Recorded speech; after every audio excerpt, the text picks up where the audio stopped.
Hello everyone, this is Anjana Agarwal and welcome back to my channel Accounts with Anjana.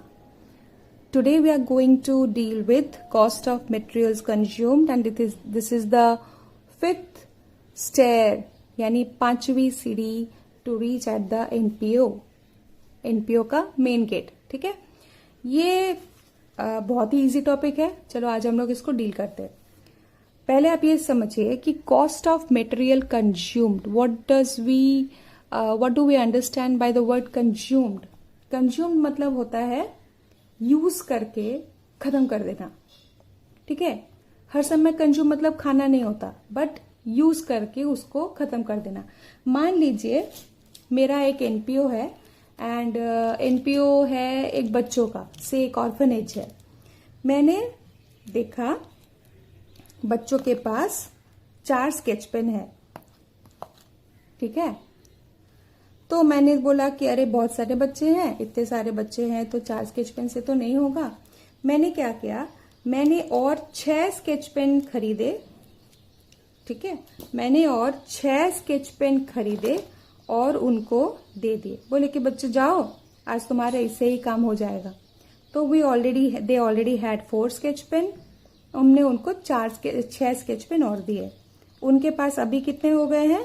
10 sketch pen. ठीक है, उन्होंने सारे दिन use किया. अब रात को जब वो मुझे वापस दे रहे हैं उनके पास क्या क्या है नहीं है, तो मैंने देखा कि उनके पास है 8 स्केच पेन. ठीक है, तो मैंने पूछा कि भाई वो 2 स्केच पेन किधर गए. तो उन्होंने बोला कि वो ना लिखते लिखते लिखते उसकी इंक खत्म हो गई थी, तो हमने उसको फेंक दिए. तो इसका मतलब वो जो 2 स्केच पेन है वो बच्चों ने कंज्यूम कर लिए. जैसे मैंने बोला, कंज्यूम मतलब हर समय खाना नहीं होता. यूज करके मतलब ऐसा यूज कि वो पूरा उपभोग हो गया है, उसका पूरा आनंद लिया जा चुका है. That's used and now it's no more. So to arrive at the cost of material consumed हमने क्या किया, शुरू में जो थे यानी ओपनिंग स्टॉक, कुछ जो हमने परचेज किए यानी परचेजेस, एंड लास्ट में हमने जितने बचे थे यानी क्लोजिंग स्टॉक उसको माइनस किया. तो क्या निकल गया, हमने कितना कंज्यूम किया. So opening stock plus purchases minus closing stock. Simple, इसमें कोई दिक्कत नहीं आनी चाहिए मेरे हिसाब से. अगर नहीं समझ में आया तो मैं दोबारा बोलूंगी. ओपनिंग स्टॉक जो हमारा 4 पेन था, हमने कुछ खरीदे और जो बचे उसको माइनस किया तो क्या निकला, consumed. This is consumed during the day और जो भी period for the year whatever. तो opening stock plus purchases minus closing stock is consumed. चलिए, ये बहुत ही सिंपल है, हम बुक में ही फॉलो कर लेते हैं. देखिए, आप देख पा रहे हैं, calculation of cost of material, cost of goods consumed. Non trading organisations have stock of consumable goods at the end of the year. उनके जो स्टॉक होते हैं ना, वो कुछ भी हो सकते हैं, जैसे कि स्टेशनरी यानी पेन पेंसिल कॉपीज वगैरह जो भी उनको चाहिए. स्पोर्ट्स मटेरियल जैसे कोई क्लब वगैरह है तो उनके लिए कोई बॉल्स हुए, पिंग पोंग बॉल्स, या फिर उनका बैट, या फिर बैडमिंटन रैकेट, या फिर नेट्स. अगर इस टाइप का कोई क्लब है, स्पोर्ट्स क्लब हुआ, इस टाइप जो भी उनका यूजेबल आइटम्स है. ठीक है, मेडिसिन, अगर कोई वैसा एनजीओ है जो ओल्ड एज रिलेटेड है या कोई हॉस्पिटल है, तो इस टाइप के जो आइटम्स है जैसे कि स्टेशनरी, स्पोर्ट्स मटेरियल, मेडिसिन वगैरह जो एनजीओज के काम में आती है, वो सब इनकी गुड्स है. तो वही यूज होती है हमारे कॉस्ट ऑफ गुड्स कंज्यूम्ड में. Income and expenditure will show correct surplus and deficit only if goods consumed are debited to income and expenditure account. आप समझ पा रहे हैं, and closing stock is shown in the balance sheet. ठीक है, अगर आपको डेप्रिसिएशन का कंसेप्ट पता है, डेप्रिसिएशन भी वही होती है, फिक्स्ड एसेट में उसकी जो ओपनिंग है प्लस कितना फिक्स्ड एसेट हमने खरीदा लेस हमारा जो क्लोजिंग फिक्स्ड एसेट है. अगर हम वो ये फॉर्मूला यूज करते हैं तो जो निकलता है वो क्या होता है, because of normal wear and tear या फिर ऑब्सोलेसेंस या किसी भी रीजन की वजह से जो फिक्स्ड एसेट की में जो एक घटा है उसका जो value, that is we account for as depreciation कि हाँ इतना रुपया का, इतना अमाउंट का फिक्स्ड एसेट खत्म हो गया है। वही सेम कंसेप्ट है यहाँ, इतना रुपया का गुड्स खत्म हो गया है। जैसे वहां डिप्रिसिएशन था, यहाँ हम बोलते हैं कॉस्ट ऑफ गुड्स कंज्यूम्ड। ठीक है, आप फॉर्मूला देख सकते हैं, amount of goods consumed during the year, opening stock add purchases less closing stock of consumable items is the balance। And ये जो अमाउंट है, जैसे डिप्रिसिएशन का अकाउंट फॉर होता है, हम लोग P&L अकाउंट में उसको डेबिट करते हैं, वैसे ही यहाँ पे इसको हम debit income and expenditure account में डेबिट करेंगे। एंड जो ओपनिंग स्टॉक है वो ओपनिंग बैलेंस शीट में आएगा, जो क्लोजिंग स्टॉक है वो क्लोजिंग बैलेंस शीट में आएगा। ओके, चलिए एक छोटा सा सम हम सॉल्व कर लेते हैं। ठीक है, इसे हम लिख के करने की जरूरत नहीं है क्योंकि ये बहुत ही बेसिक सम है एंड इसको सॉल्व करने में हमें ज्यादा जरूरत भी नहीं पड़ी, ऑलरेडी सॉल्व्ड है। इलस्ट्रेशन है, इसको समझने से आपको अभी जो मैंने समझाया वो जस्ट मैं इसको और ब्रीफ कर रही हूँ। जब हम मास्टर प्रॉब्लम करेंगे थोड़ा और डिटेल में तो उसमें हम अच्छे से समझ करेंगे। ठीक है, अच्छा जैसे कि इसमें क्या है, calculate the amount of stationery that will be shown in the income and expenditure account for the year ended 31 March. Amount paid for stationery during the year, case A में है, amount paid for stationery during the year 5400 and stock of stationery in hand on 31 March, यानी closing stationery दिया हुआ है and amount paid for stationery.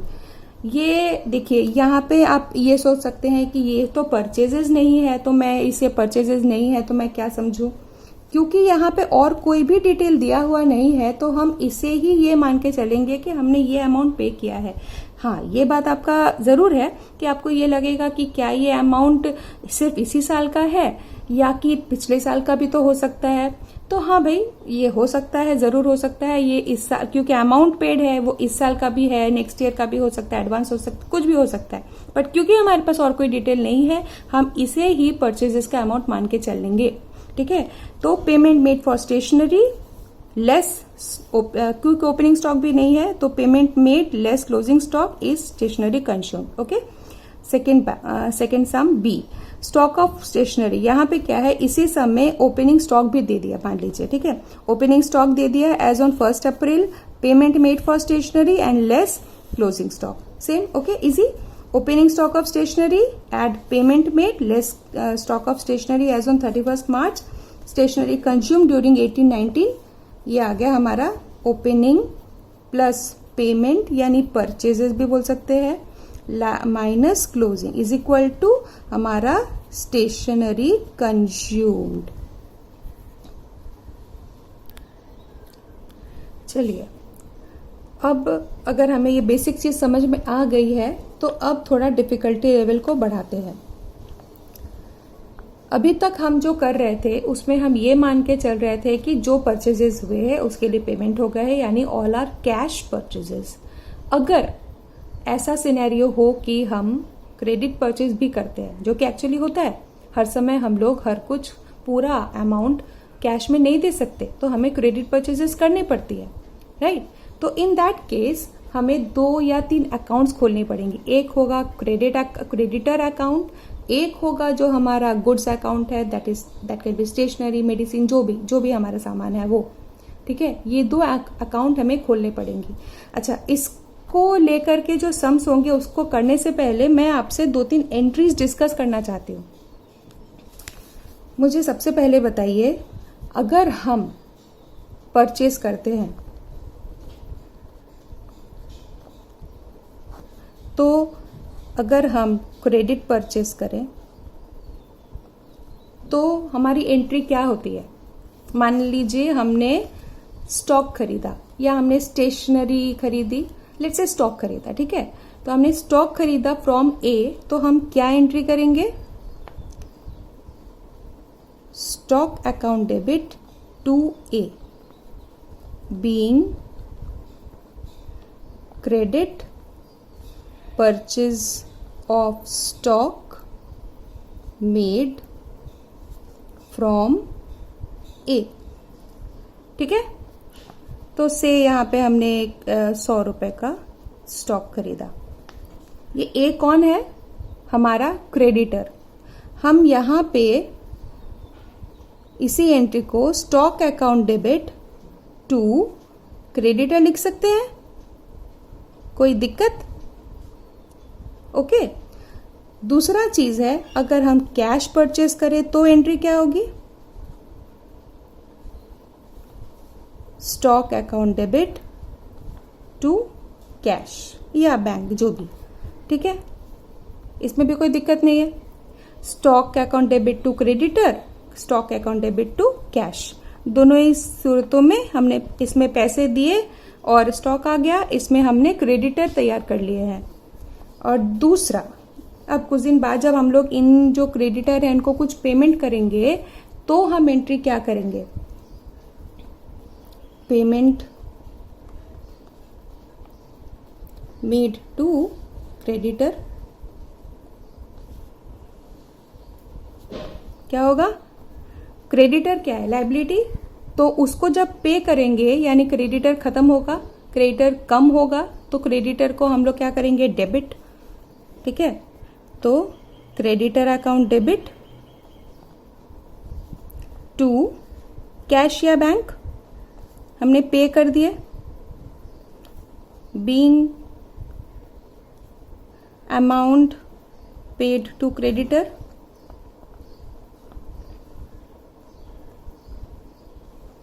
Okay, अब हम account बनाते हैं। क्रेडिटर अकाउंट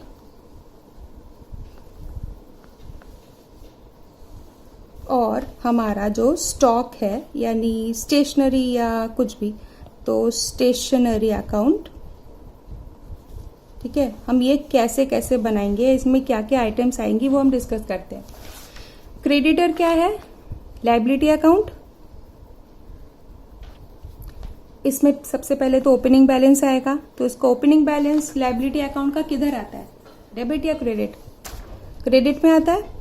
तो सबसे पहला क्या होगा? बाई बैलेंस ब्रॉट फॉरवर्ड या ब्रॉट डाउन, और to balance carried down, closing balance. Stationery क्या है? एसेट है, स्टॉक है ना, एसेट है, तो इसका बैलेंस क्या होगा? बिल्कुल उसका उल्टा, to balance brought down by balance carried down. ठीक है, अगर यहाँ पे हम 100 रुपये लिख लें, चलो ठीक है, जैसे हमने वहाँ पे 100 रुपये का परचेस किया था, हो गया। बैलेंस बैलेंस बैलेंस बैलेंस हम ले आए। अब हम ट्रांजैक्शन करते हैं। क्रेडिटर है हमारा, स्टॉक है, हमने कुछ परचेज किए। ठीक है, सबसे पहले परचेज वाली एंट्री करते हैं, तो stock account debit to creditor, stock account debit to creditor. तो ये हमारा स्टॉक है यानी stationery account debit to creditor, और ये वाला का रिवर्स एंट्री कहाँ जाएगा? By stock.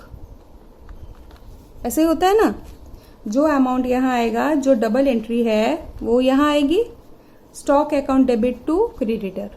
ये क्या है? Credit purchase, credit purchase. और हमने क्या किया है? कैश परचेज किया है। तो मान लीजिए मान लीजिए नहीं, कैश परचेज का एंट्री क्या होगा? Stock account debit to cash, तो stationery account debit to cash. NPO में हम कैश को कहाँ रिकॉर्ड करते हैं, या हम दूसरे नाम से जानते हैं, रिसीप्ट्स एंड पेमेंट अकाउंट। ये हम लिख सकते हैं यहाँ पे टू रिसिप्ट्स एंड पेमेंट, क्योंकि ये कैश ही है। कैश हमारे सारा कहाँ जाता है? रिसिप्ट्स एंड पेमेंट में। कोई दिक्कत? अगर हम कैश ना बोल के रिसिप्ट्स एंड पेमेंट अकाउंट बोले तो कोई दिक्कत है क्या? नहीं है ना। तो ये हो गया हमारा कैश परचेज। ठीक है, हो गई। ये वाली एंट्री हो गई, ये वाली एंट्री हो गई। अब हम पेमेंट करेंगे टू क्रेडिटर,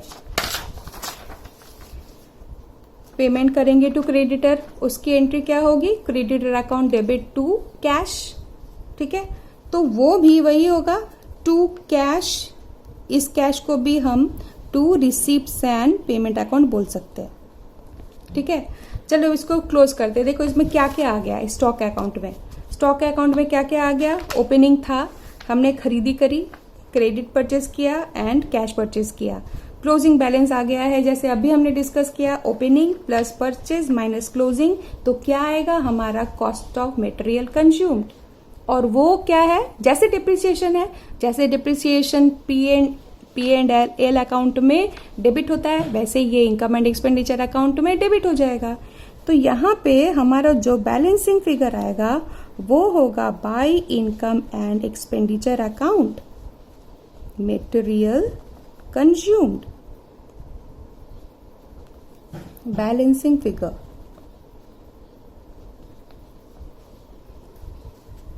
ठीक है,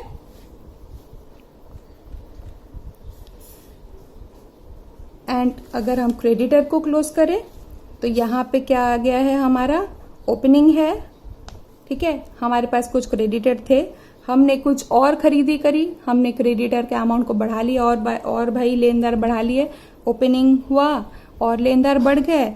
उनमें से कुछ लेनदार यहाँ हैं, ठीक है, कुछ लेनदार को जो क्लोजिंग में ऑलरेडी हैं, तो इसका मतलब जो बाकी बचे लेनदार हैं उनको मैंने पे ऑफ किया है।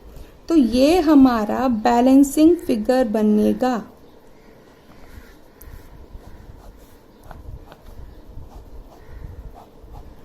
इतना पैसा हमने क्रेडिटर को दिया है और इतना पैसा हमने क्रेडिट परचेस किया है, ये हमने कैश परचेस किया है, ये हमारा मटेरियल कंज्यूम्ड है, ठीक है। तो यहाँ पे जो सबसे इंपॉर्टेंट एंट्रीज है वो एक तो ये वाली एंट्री है to creditor, stock account debit to creditor, और एक कैश परचेजेस, एंड तीसरी एंट्री है ये जो हमने क्रेडिटर को पे किया। ये अमाउंट हमारा बैलेंसिंग फिगर होता है बाय इनकम एंड एक्सपेंडिचर, जो हमारा इनकम एंड एक्सपेंडिचर में डेबिट होगा। मान लीजिए ये इनकम एंड एक्सपेंडिचर हमने बनाया, यहाँ पे जैसे डिप्रिसिएशन करते हैं वैसे ही ये फिगर यहाँ आ जाएगा, to stock of material consumed, ये वाला फिगर यहाँ आ जाएगा। और बैलेंस शीट में क्या आएगी, जो ओपनिंग बैलेंस शीट है, अगर किसी सम में आपको ओपनिंग बैलेंस शीट बनानी पड़ी तो हम स्टॉक वहां डालेंगे, क्रेडिटर यहां डालेंगे, एंड वैसे ही क्लोजिंग बैलेंस शीट में हम स्टॉक यहां डालेंगे, क्लोजिंग स्टॉक, एंड क्रेडिटर यहां डालेंगे। एक और चीज आती है एडवांस, उसके बारे में मैं डिस्कस करूंगी वाया अ सम। एक हम सम करेंगे अभी, जिससे आपका वो कंसेप्ट भी क्लियर होगा। फिलहाल यहाँ पे आपको सिर्फ 3 चीजें याद रखनी है, एक ये वाला, ठीक है, ये लिंक्ड है, और एक ये 3 चीजें अगर आपको समझ में आ गई तो आपको कॉस्ट ऑफ मटेरियल कंज्यूम में और कोई दिक्कत नहीं आएगी। हाँ, इसमें कुछ और एडिशंस हैं, मतलब कुछ और कॉम्प्लेक्सिटीज है, तो हम वो डिस्कस करते हैं, ठीक है। चलिए, ये जो सम नंबर 14 है हम इसे सॉल्व करते हैं। How will be the following dealt with while preparing the final accounts of an NPO. इसमें 2 साल के डिटेल्स दिए हुए हैं। स्टॉक ऑफ स्टेशनरी है, ओपनिंग एंड क्लोजिंग, क्रेडिटर है, opening and closing, advance paid for stationery, ये एक नया आइटम है, amount paid for stationery during the year 2160, ठीक है। चलिए स्टार्ट करें। आप चाहे तो इसका एक स्क्रीनशॉट आप ले सकते हैं। चलिए, अभी नंबर 14 हमें सबसे पहले क्या बनाना है, क्रेडिटर अकाउंट।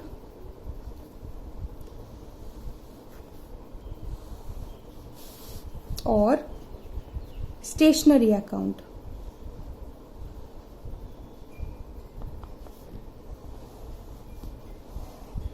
जो जो दिया हुआ है गिवन उसको हम पहले प्लॉट कर लें।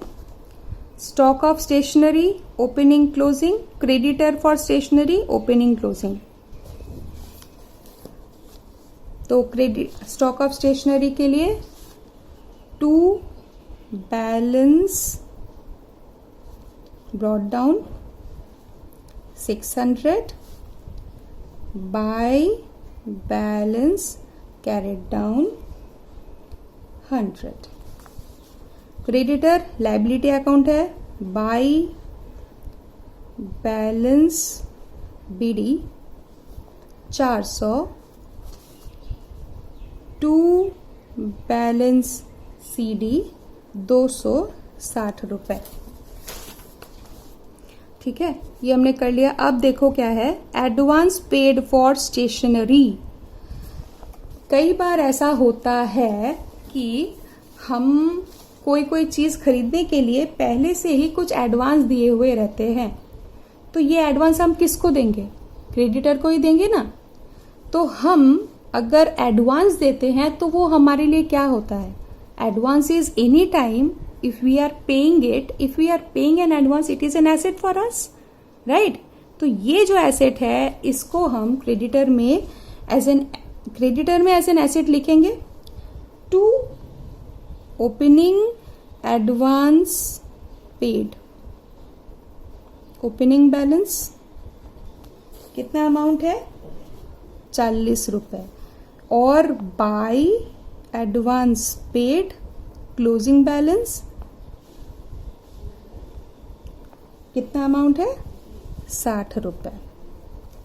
इसके बाद दिया हुआ है amount paid for stationery during the year was 2160। ठीक है, तो हम अगर ये माने, जहां पे देखिए यहाँ पे क्या है ना कि अगर क्रेडिटर अकाउंट और क्रेडिटर के बारे में डिटेल्स आपको दिया है, तो जब ऐसा एक इंफॉर्मेशन दिया हुआ रहेगा अमाउंट पेड फॉर स्टेशनरी, तो आपको यही मान के चलना है कि वो क्रेडिटर को अमाउंट पे किया गया है। ठीक है, तो ये डायरेक्ट अमाउंट आपको दे दिया गया है, यहाँ वाला जो हम ये वाला एंट्री कर रहे हैं ना, अमाउंट पेड टू क्रेडिटर, यानी क्रेडिटर टू कैश या bank, amount paid to creditor, ये वाला जो एंट्री है वो यहाँ पे आएगा। अमाउंट पेड टू क्रेडिटर, तो creditor account debit to cash या बैंक। कैश या बैंक को हम लोग कौन सा नाम से बुलाते हैं एनपीओ में? Receipts and payments account 2160। तो ये गिवन है, ये सब गिवन है, जो जो गिवन है वो हमने यहाँ पे प्लॉट कर लिया। अब हम इसे क्लोज करते हैं।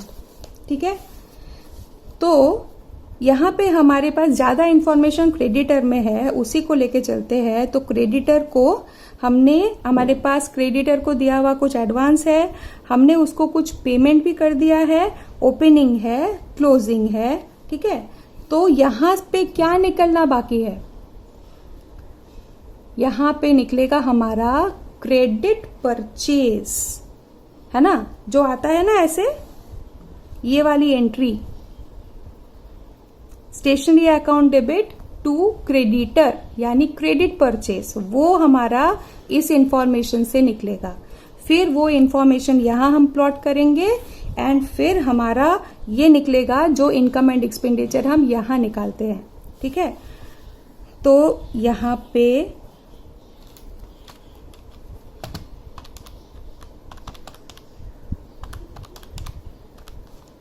$2460 2,000 रुपीज, ये है हमारा बाई स्टेशनरी यानी क्रेडिट परचेज। और इसका एडजेसेंट एंट्री कहाँ आएगा? Stationery account debit to creditor, तो वो यहां आएगा टू क्रेडिटर क्रेडिट परचेज 2000। अब स्टेशनरी में क्या हो गया? हमारे पास ओपनिंग था, हमें परचेज पता चल गया है, लेकिन यहाँ एक और चीज आ सकती है, वो है डेबिट में यानी कैश परचेज। ठीक है, तो वो हमारे क्लोजिंग बैलेंस पे डिपेंड करेगा। हम एज्यूम नहीं कर सकते। अगर यहाँ आया तो वो हमारा कैश परचेज ही माना जाएगा ऑब्वियसली, और अगर यहाँ आया तो वो हमारा मटेरियल कंज्यूम्ड आएगा। ठीक है, तो यहाँ पे बैलेंसिंग फिगर क्या आ रहा है, 2600 माइनस 100 यानी 2100। तो ये है हमारा by income and expenditure account में जाने वाला फिगर। ये है हमारा बैलेंसिंग फिगर, और जिसे हम नाम देंगे कॉस्ट ऑफ मटेरियल कंज्यूम्ड। अब ये रिफ्लेक्ट कैसे होगा वो भी देख लेते हैं। मान लीजिए ये इनकम एंड एक्सपेंडिचर का एक्सट्रैक्ट है, तो यहां पे आएगा ये वाला figure, to stationery consumed 2100। Balance sheet में कैसे आएगा,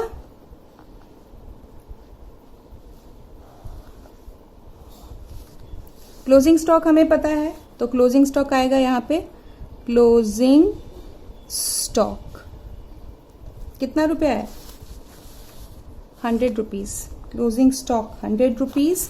अच्छा, क्लोजिंग हमारे पास यहाँ पे दो है, एक तो क्रेडिटर का closing, closing creditor is 260 rupees. Advance paid closing में भी है, तो ये होगा advance paid to creditor 60 rupees. ये सब एक्सट्रैक्ट है, ठीक है, बैलेंस करने की जरूरत नहीं है। ये इस तरह से रिप्रेजेंट होगा। ये है हमारा कॉस्ट ऑफ मटेरियल कंज्यूम्ड। इसके बाद हम कुछ फुल फ्लेजेड सम्स भी करेंगे नेक्स्ट वीडियो में, सो कीप ट्यून्ड।